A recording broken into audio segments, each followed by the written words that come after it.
Menarik soalan ini daripada Cik Wani.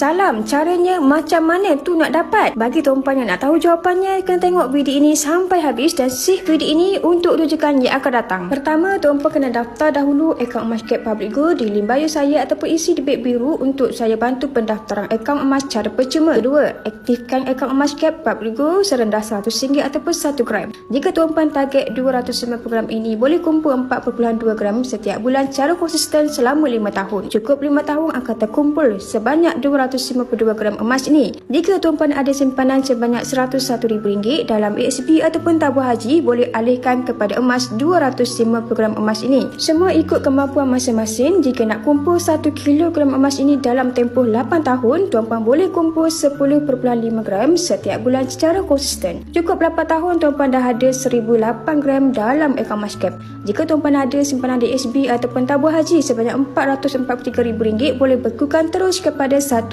kilogram emas ini di tangan. Cara nak withdrawkan emas ini adalah tekan button withdraw dan keluarkan emas 250 gram emas ataupun 1 kilogram emas ini dan setkan payment. Kemudian terus ambil emas ini di cawangan Public Go yang berdekatan. Dan adanya kemudahan akaun Emascape Public Go, semua orang mampu memiliki 250 gram emas ataupun 1 kilogram emas di tangan. Emas adalah aset masa depan kita sekeluarga. Nak saya bantu dapatkan 250 gram emas ini ataupun 1 kilogram emas ini, terus isi di beg biru, saya akan bantu sebaiknya. Teruskan follow saya untuk lebih banyak ilmu keuangan dan emas.